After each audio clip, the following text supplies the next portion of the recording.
Hello সবাইকে, আশা করি সবাই খুব ভালো আছো। সবাইকে আমার চ্যানেলে স্বাগত জানাই। আজকে আমি তোমাদের সাথে শেয়ার করছি ওল চিংড়ি। ভিডিওটা লাস্ট অবধি দেখতে থাকো। তো চলো দেখে নাও। আমি এখানে ডুমো ডুমো করে ওল কেটে নিয়েছি, আলু, পেঁয়াজ, কাঁচা লঙ্কা, আদা পেস্ট, রসুন পেস্ট নিয়ে নিয়েছি, আর ওদিকে চিংড়ি মাছ। তো এবার আমি কড়াইতে তেল দিয়ে আগে ওলটাকে লাল করে ভেজে নেব। আর অবশ্যই ওলটা ভাজার সময় একটু লবণ দেবে, গালে আর ধরবে না। তো এবার আমি কড়াইয়ের মধ্যে দিয়ে দিলাম সাদা জিরে, তেজপাতা আর পেঁয়াজ, কাঁচা লঙ্কা দিয়ে এটাকে একটু আমি ভেজে নিয়ে এর মধ্যে দিয়ে দেবো আলুটা একটু ভাজা হয়ে গেলে এর মধ্যে আমি দিয়ে দেবো হলুদ গুঁড়ো। দেখো, হলুদ গুঁড়ো দিয়ে আমি আরেকটু আলুটাকে কষিয়ে নিয়ে এর মধ্যে দিয়ে দেবো ভেজে রাখা ওলটা দিয়ে দিলাম। দিয়ে এবার নেড়ে চেড়ে আমি এর মধ্যে এক এক করে এবার মশলাগুলো দিয়ে দেবো।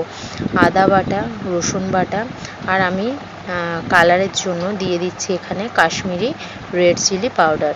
তো এবার চিংড়ি মাছটা দিয়ে দিলাম। দেখো, আমি চিংড়ি মাছটা কিন্তু ভাজিনি, কাঁচা অবস্থায় দিয়ে দিলাম, কিছু মেশানোর দরকারও নেই। এইভাবে দেবে, অনেক ভালো লাগে না ভেজে এইভাবে রান্না করলে। আমি তো চিংড়ি মাছ রান্না করলে এইভাবেই করি। তো দেখো, আমি এবার নেড়ে চেড়ে এটাকে ঢাকা দিয়ে দিলাম। দেখো, ঢাকাটা খুলছি, কত সুন্দর তেল ছেড়ে গেছে, তোমাদেরকে দেখাচ্ছি। এই দেখো কত সুন্দর তেল ছেড়ে গেছে। এবারে আমি আরেকটু ঢাকা দিয়ে রেখে দেবো, নেড়ে চেড়ে একটু ঢাকা দিয়ে রেখে দেবো।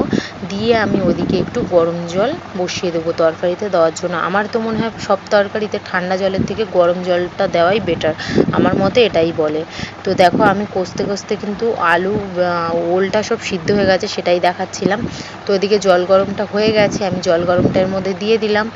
দিয়ে এবার আমি এটাকে আবারও কিছুক্ষণের জন্য ঢাকা দিয়ে রেখে দেবো। তো তোমরা যদি কেউ গরম মশলা খেতে পছন্দ করো, অবশ্যই গরম মশলা দিতে পারো। আমাদের বাড়িতে কেউ গরম মশলা খেতে পছন্দ করে না বলে আমি দিইনি। মাংসেতে গরম মশলা পছন্দ করে, কিন্তু এমনি তরকারিতে পছন্দ করে না। তো দেখো, আমি তরকারিটা সার্ভ করেছি, কত সুন্দর লাগছে দেখতে। তোমরা অবশ্যই বাড়িতে বানাও, আমাকে জানাবে।